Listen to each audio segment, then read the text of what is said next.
You've been here before. Do you have any favorite song in the songbook? I think the Hare Krishna Maha Mantra is a favorite. Jai. Very good. And there's another one, Jaya Radha Krishna Madhava.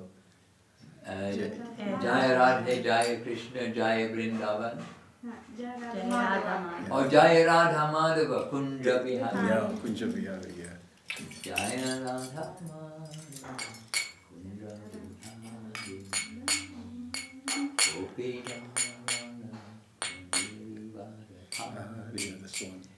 All right, we'll keep that in mind. But now we've got a reading coming up, okay. And then we end also with some singing. Good. But they do the aarti at 6, and actually by around 7:15, we do a little reading. And if you're happy, then we'll read, and you can hear, and you can also ask questions. And today, then I'd just like to read from the introduction of Search for Sri Krishna, Reality the Beautiful, because it is very clear, it's good for us all. It is very good. It's not, I'm reading for you, we're reading for us all. And every evening we are reading to get some nourishment.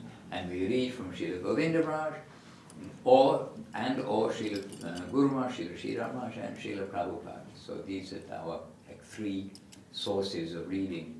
And we don't read the Sun, the Mirror, the Daily Telegraph, the Times. We're reading this kind of matter. And this is nourishing for the soul, giving positive news and positive life. And do you read from Bhagavad Gita? And we read from Bhagavad Gita, yes. Yes, Bhagavad Gita, the principal books, Bhagavad Gita, Śrīmad Bhagavatam, Chaitanya Charitamrita, Upadeshamrita, only 11 verses, but with extensive illumination by Rupa Goswami. And the books of our Master. So those are like the scripture, the Sanskrit or the Bengali, all the way through like the Shastra. And we read the books of the talks of our Masters as well, which are also scripture. Amazing what is coming from the informal talks of our Masters. And we have beautiful recordings. You can see their nature, how they're delivering the talks, etc. And they can show, and we do. Different evenings we show on the screen. We play, and so that devotees can understand, because it's not always so easy to understand, like the Indian accent, English from Hare Krishna. Hare Krishna. Don't worry, this is not for me, this is for them, but my neck is here. Jai Shri Guru, Jai Shri Guru.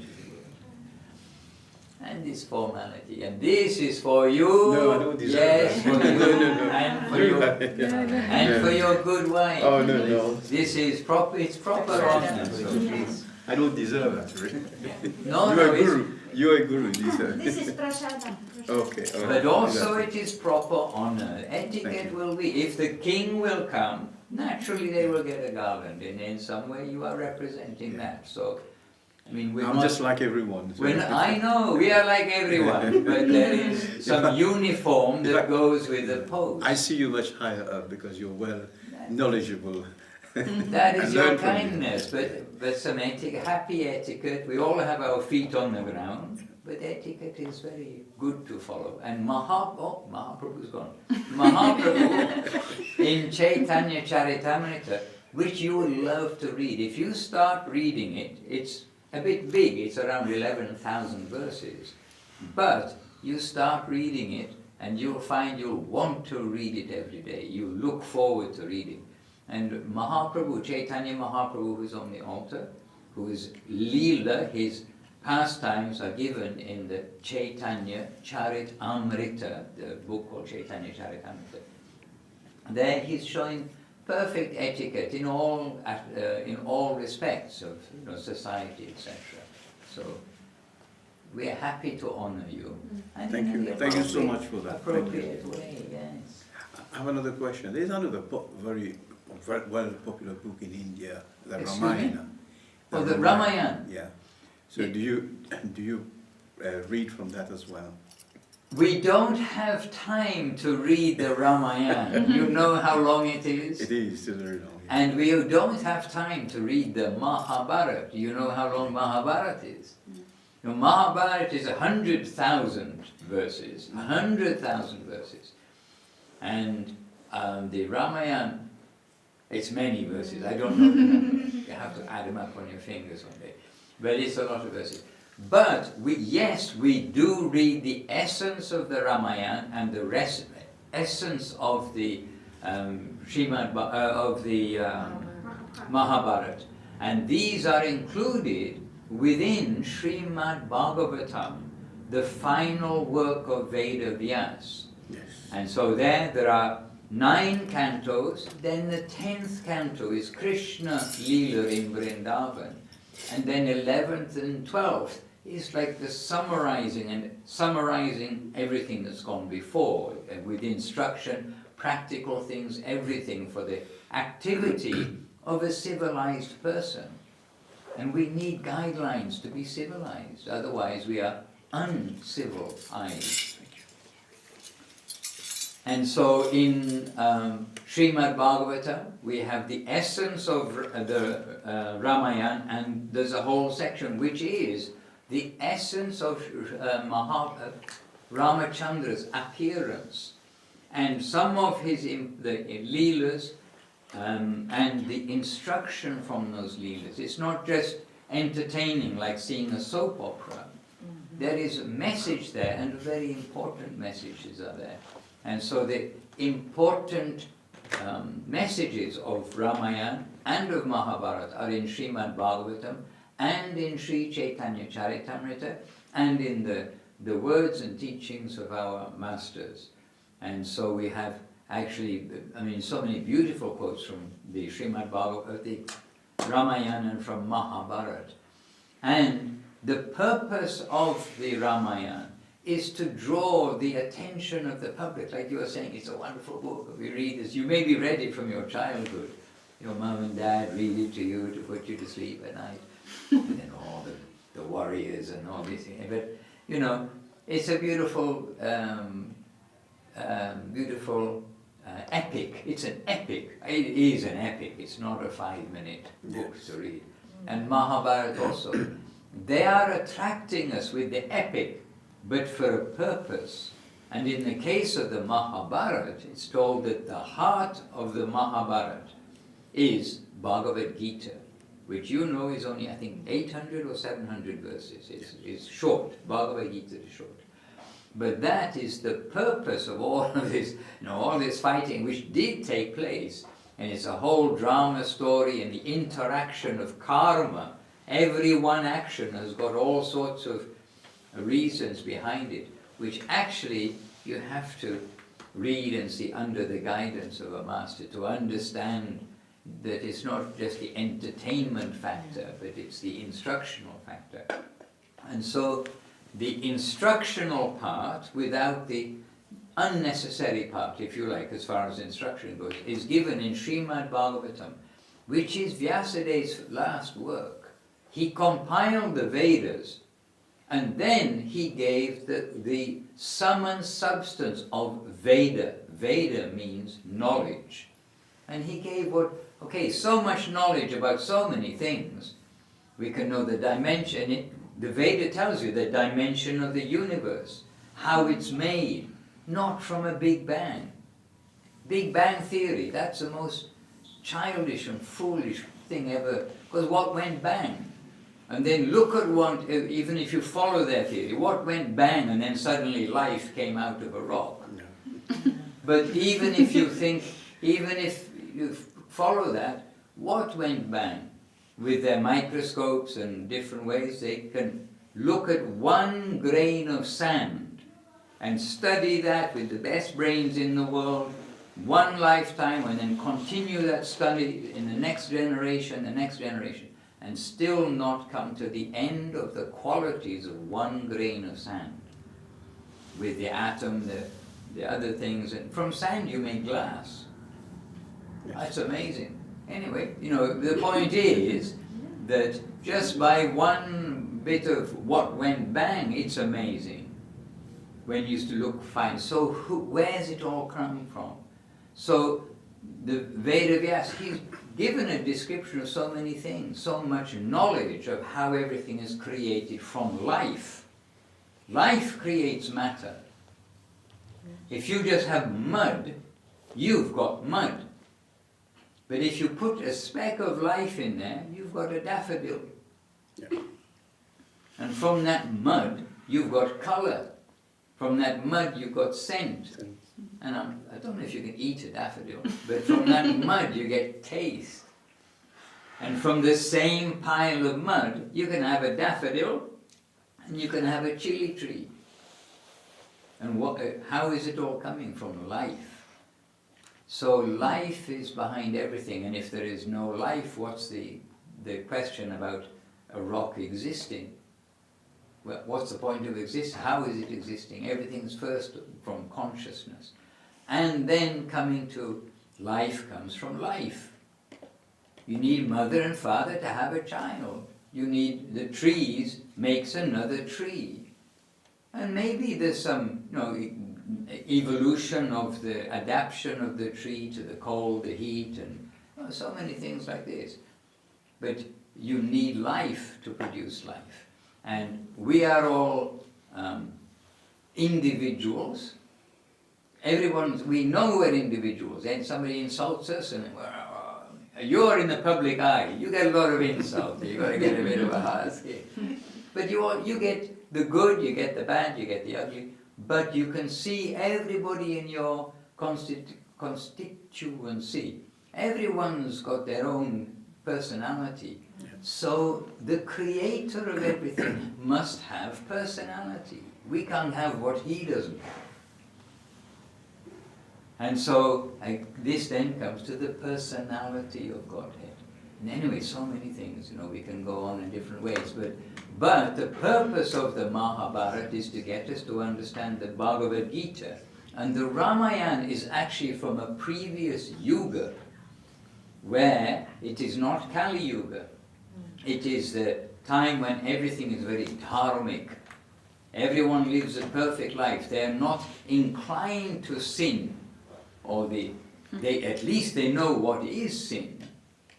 In this world, people don't know what is sin. You go down the street, there's the meat shop, the wine shop, the tobacco shop, all these other things, and it's normal. I mean, it's just normal. We don't think, oh, look, there's a meat shop. Oh, it's a meat shop. But that is absolutely sin. And the wine shop, all these other things. And the dharmic time, then at least, well, certainly everybody knew what was right, and Ramachandra was the ideal dharmic ruler, and as Bhagavad Gita says, whatever a great man does, others follow in their footsteps. And he perfectly behaved in every circumstance, even when he's banished to exile on the eve of his coronation, then Ramachandra is banished to exile. But he's showing the duty of the son to the father's word, etc. And with no tinge of, for oneself anything. So it is the perfect dharmic scripture, but it's for another age. Nobody can follow that purity in this age. And then so then later comes the Mahabharata, if you want to look at the chronology of thousands and thousands of years. Later comes the Mahabharata. And then later comes the Krishna Leela, or within Mahabharata there's some hint at Krishna Leela, the Krishna of Vrindavan Krishna Leela, not the Krishna on the battlefield. And so then that Leela is shown, and especially in Srimad Bhagavatam. And then Chaitanya Mahaprabhu came to distribute that sweetness. So there is all of these scriptures are pure, and they're all telling the truth. It's not as somebody's, we don't like to hear, oh, the Indian fables. Fable means, someone made it up, like Shakespeare made up the story about Macbeth and all this stuff.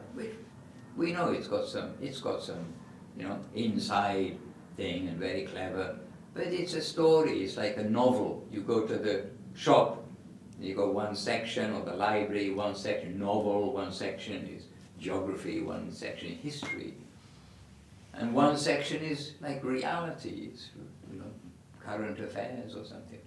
But a novel is a novel. Someone sits there and makes it up. But the Ramayana is an epic of recording what took place in the era of Ramachandra. And it's amazing that these books exist. And how they exist. They exist because they were in the care of the Brahmins. We're not talking about caste Brahmins, mother and father, and then son says, I'm a Brahmin, while smoking bidis and doing everything else. We're talking about the Brahmin, by quality, is the honest section of society, whose inner tendency is only honesty. And that section of society are entrusted with the scripture down through the millennia. And that's how the Ramayana and the Mahabharata, the Upanishads, the Ishupanishads, the Puranas, the different sections of the four Vedas, we know about the Vedas being separated into four, etc. How do they survive into this age is through that Brahminical lineage. And at the beginning of Kali Yuga, that's when Veda Vyas with Ganesh, Ganapati, as the scribe, Veda Vyas collected the Veda which was passed down by word of mouth. In that time, the previous ages, then there would be the Shrutidas. You speak, they will hear, and they can perfectly, they will also assimilate, and they will perfectly present that to the next generation. But at the beginning of Kali Yuga, then the Lord knows, and the Lord makes arrangement, that the Vedas will be preserved. And how? In writing. Because otherwise, if not in writing, will be lost very quickly. And so Veda Vyas, he collected the Vedas together and he put into writing by him dictating, in fact, and Ganesh was the scribe. Ganapati with the elephant. Yeah. You know Ganesh. Yes. You know Ganesh, and he's very dear to you. He's very dear to everyone. And Ganesh removes the obstacles on the path of devotion. We shouldn't think, oh, I want this, I want that, I'm going to pray to the gods for me. We should pray that I need to be a servant of the Supreme Lord Krishna. And dear Ganesh, you can remove obstacles, please help us in that way. And he really is helping us to remove obstacles by recording Veda Vyasa's message. And then this comes to Srimad Bhagavatam. And the Vedas, the Ramayana, and so many, it's all part of the Veda, the books, the tree of knowledge, you can say. So many departments of knowledge, but what is the fruit of knowledge, the final fruit? Why have knowledge? When I'm lying on my deathbed, what does it matter if the universe is 1 billion miles wide or 100 billion miles wide? To have this knowledge when I'm lying on my deathbed, it's got no use to me. But what has use to me at that time? What is the most important thing I've learned from everything? Oh yes, I'm a servant of Krishna. Now I'm leaving my body again. It's happened so many times before. Because I'm not serving Krishna, I'm putting myself at the center.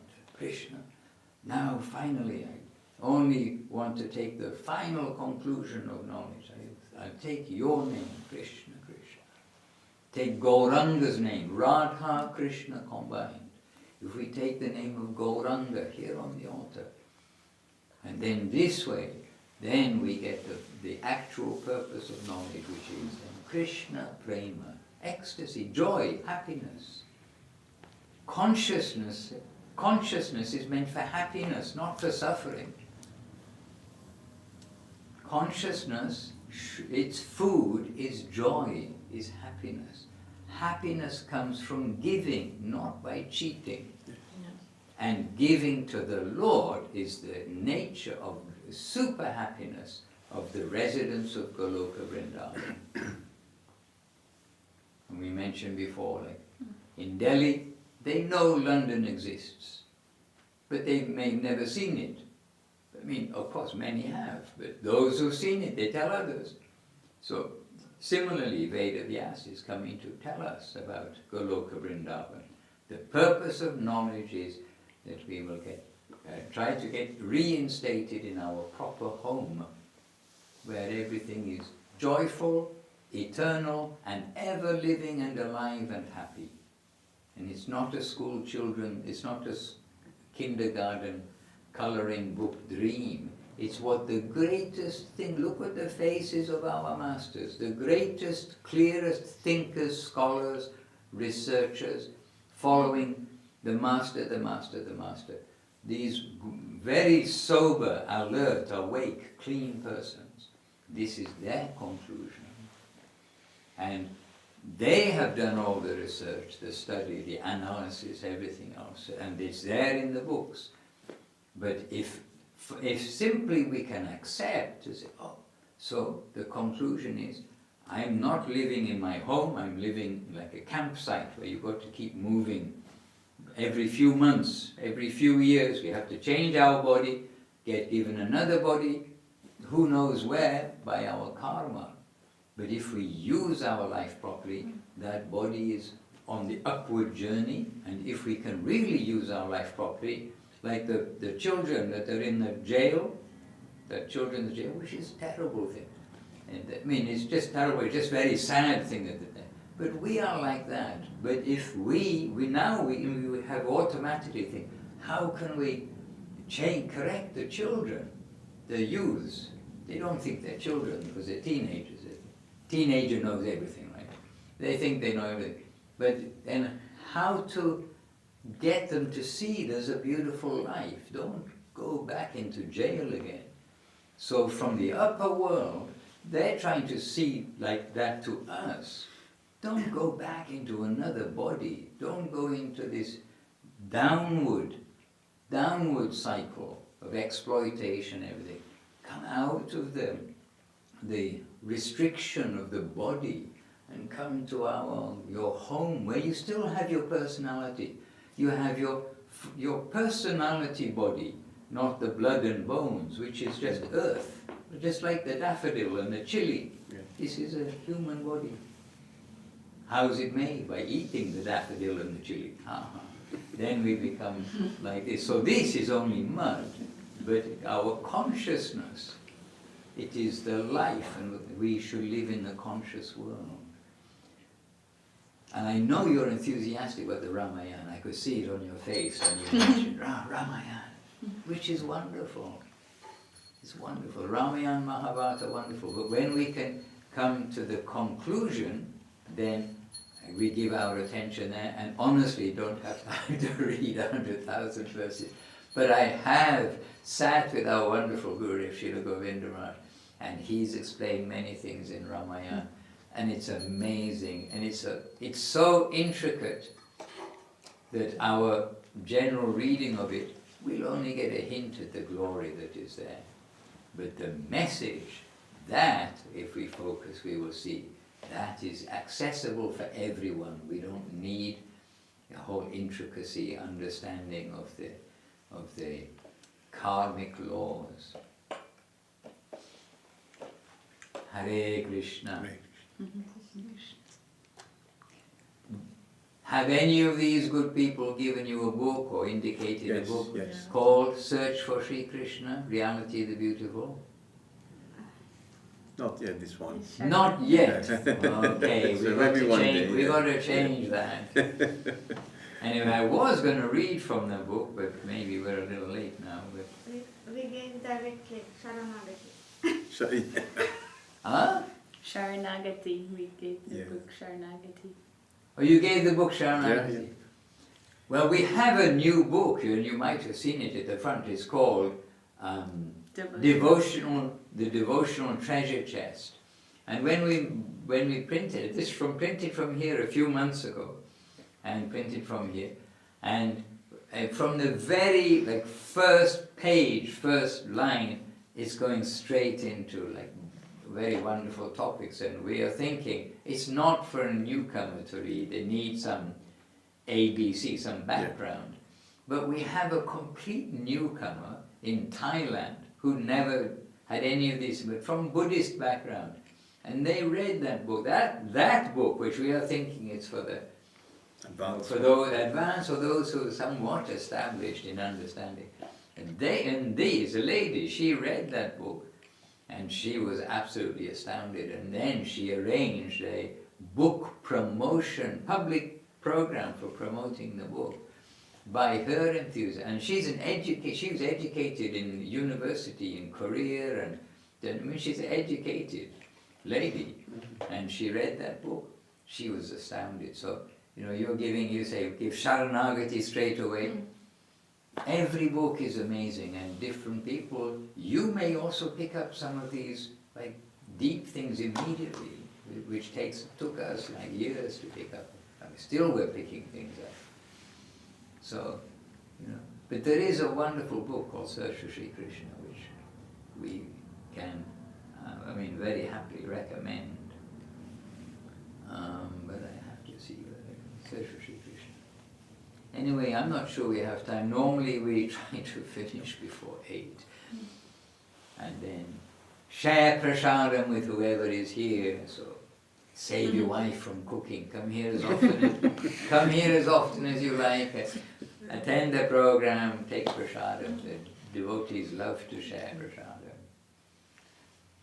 Okay. I'm just going to read a little bit, and then you see, if you catch, you catch. If you don't, it's all right, no problem. But it's a reminder to us all. And there are different parts I can read. So I'm reading from the book Search for Sri Krishna, Reality the Beautiful. Reality the Beautiful, not the reality the vengeful or something. So many conceptions about the Lord. But he's beautiful, he's caring, he's personal. And this is from the mouth of Śrīla Bhakti Sridhar Mahārāj in the middle. And Sridhar Mahārāj, the disciple of Śrīla Bhakti Saraswati Thakur, the guru of Śrīla Bhakti Sundar Govinda Mahārāj. And he's the founder of the temple I showed you the picture of at the beginning, Chaitanya Saraswati. All right. And this is in English, it's not translated, so this is also another beautiful thing. We've sat and we've heard these things directly in English, which for us, we don't know Sanskrit and Bengali and Hindi. You know Hindi? Yeah, little, yeah. And what other Indian language?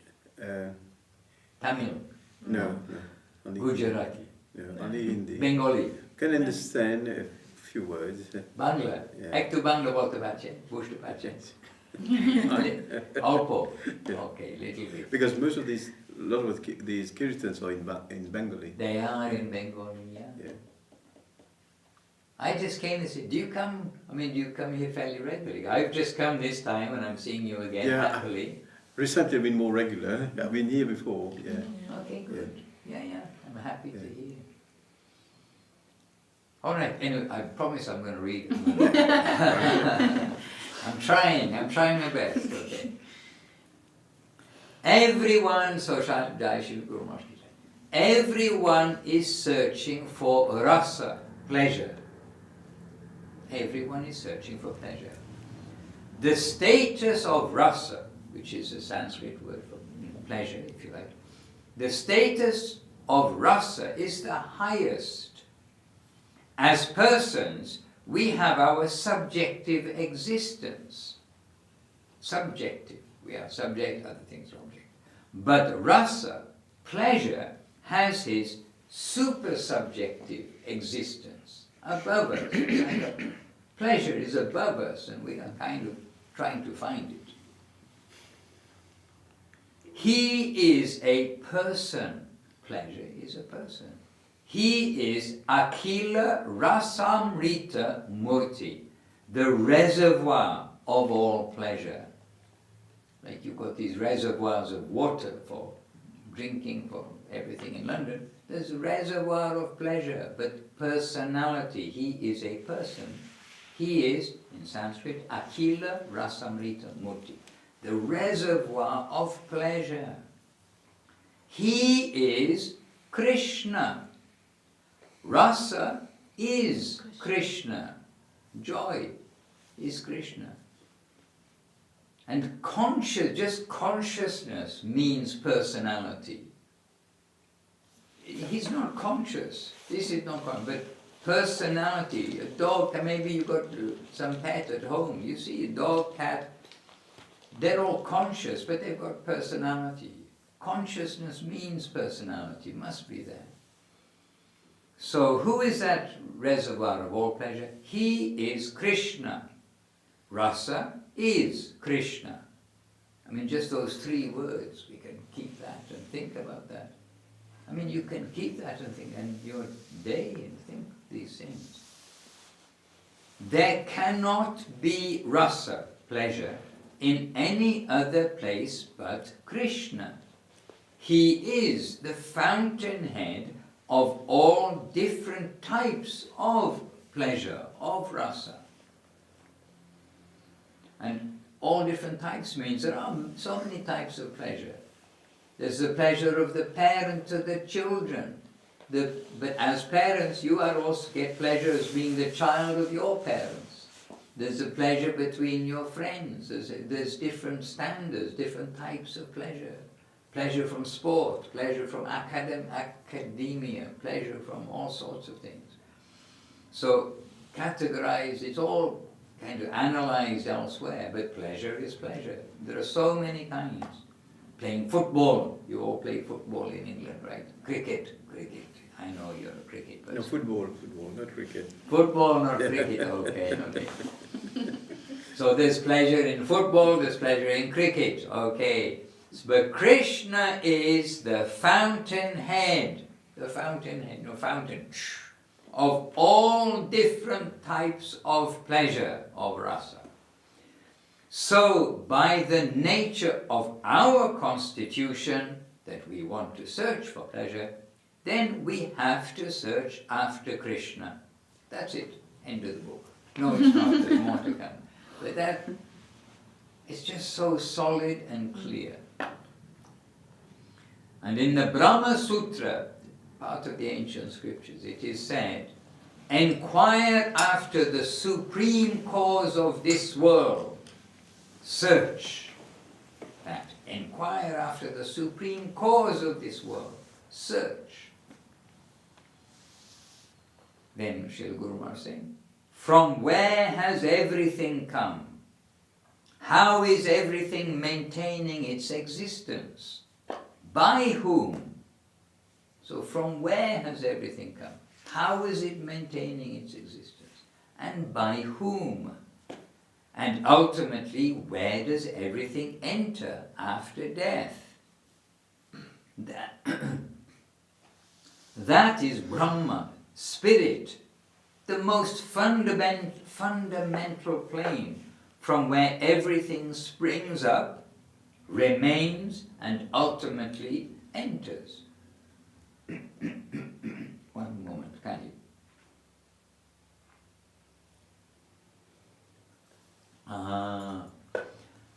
And where is Brahma, this grand consciousness? The Brahma Sutra advises us to inquire after the prime cause, the biggest, the all-accommodating. But Sri Chaitanya Mahaprabhu replaced that with replace that. And Srimad Bhagavatam, which we mentioned, Veda Vyasa's last work, replace that with Krishna Anusandana. Krishna Anusandana. The search for Sri Krishna. Not the search for the greatest, like bigness, size, but the search for Sri Krishna. And how and why?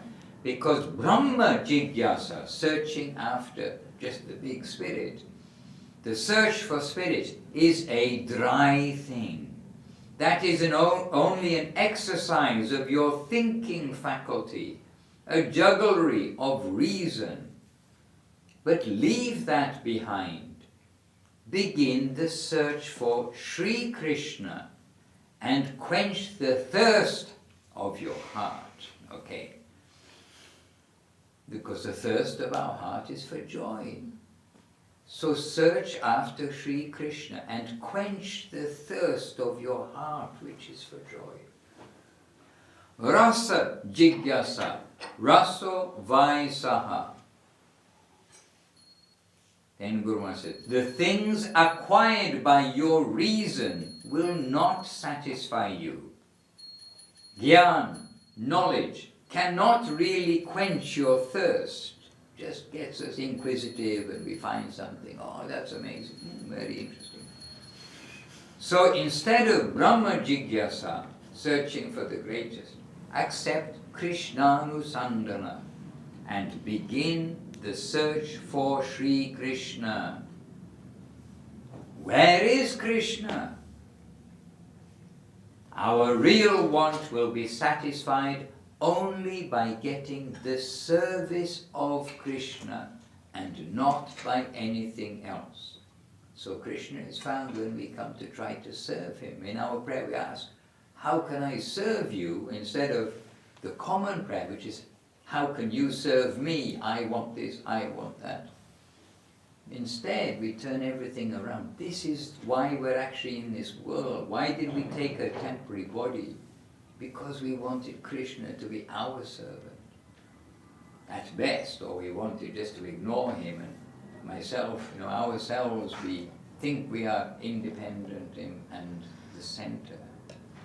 But where is Krishna, who is the proper destination of our search for joy? Then we will find where he is only by getting the service of Krishna, to serve him, and not by anything else. We want to satisfy the innermost demands of our hearts, and we don't care to know where we are or what is controlling everything, but we really want to quench our thirst for rasa, for madhura, for sweetness. We must search neither for knowledge nor for the controller of this world. We must search after rasa, after anandam, after beauty and charm. And Sri Chaitanya Mahaprabhu and Srimad Bhagavatam, the scripture, have taught us what to beg for, what to pray for, what to want. They have taught us, if you beg, beg for Krishna, not for anything else. So the fate of the Vaishnavas, the students of the Bhagavat, and the followers of Mahaprabhu is sealed in the search for Sri Krishna. We want nothing else but Krishna. That's the beginning, very beginning of the book. There's a whole book after that. Yeah, very interesting. Yeah. So, anyway, this is the beginning. Even a short reading, a few words to get us there. All right, and anyway, today we'll end with singing Hari Harai Nama Krishna Yadavaya Nama. Very traditional. And page number? 60. 60 in the yellow book. Okay, page number 60. And do you go tomorrow? Huh? Yes. Okay, so Tunga Rasare Virasi, going to sing Hari Harai Nama Krishna. She's going back to Norway tomorrow. And she's a working lady, a housewife, husband, family, everything. And she's taken time off work to come here to be with us and by Krishna's arrangement to be with you. So page 60, Hari, oh yes, you work that with Pandit. And she'll help you along, don't worry. Hari Haraya Nama Krishna Yadavaya Namaha. Hari Haraya Nama Krishna Yadavaya Namaha. Yadavaya Madhavaya Keshavaya Namaha. Yadavaya Madhavaya Keshavaya Namaha.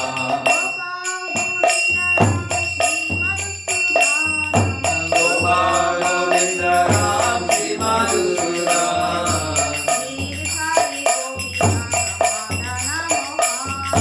Giridhari Gopinatha Madana Mohan. Shri Chaitanya Nityananda Shri Advaita Chandra. Shri Chaitanya Nityananda Shri Advaita Chandra. Radha Shiva Sari Gora Bhakta Vrinda.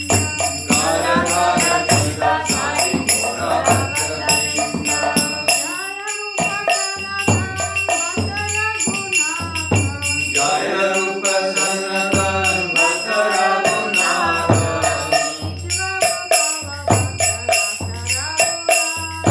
Śrīla Bhakti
Rañjan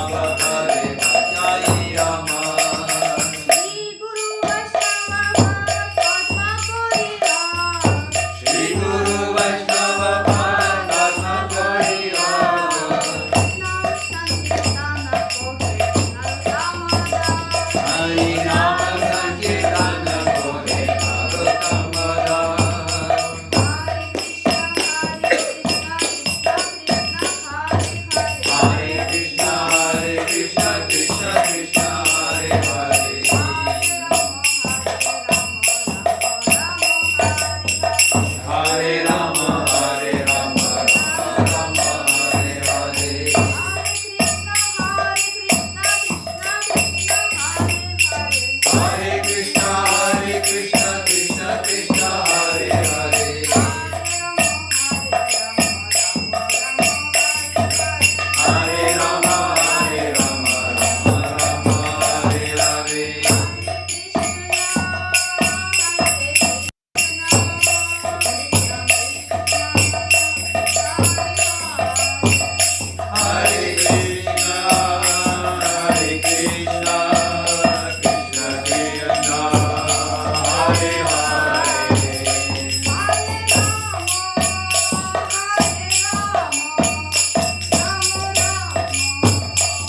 Saraswati Ramani giving us the jais. Jai Saparika Shishi Guru Gauranga Sundar Giriraj Radha Giridhari Ju Ki Jai. And now you know the rest. Mini. Jai Śrīla Bhakti Sundar Govinda Dev Goswami Mahārāj ki Jai. Jai. Jai Śrīla Bhakti Rañjan Dev Goswami Mahārāj ki Jai. Jai. Jai Śrīla Bhakti Siddhanta Saraswati Thakur ki Jai. Jai. Jai Rupanuga Guru Varga ki Jai. Jai. Jai Namacharya Haridas Thakur ki Jai. Jai. Jai Shri Chaitanya Saraswat Mat ki Jai. Jai. Jai Shri Chaitanya Saraswat Acharya Vrinda ki Jai. Jai. Jai all the assembled devotees ki Jai. Jai.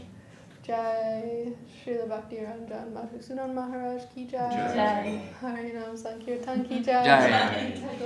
Nitai Gaur Premanandi. Hari. Very good. Well done. Gaur Premanandi. And by the way, look how beautiful is our Lordship. I don't think so. Oh, what have you? You pressed the button. Okay. He was very beautiful. No,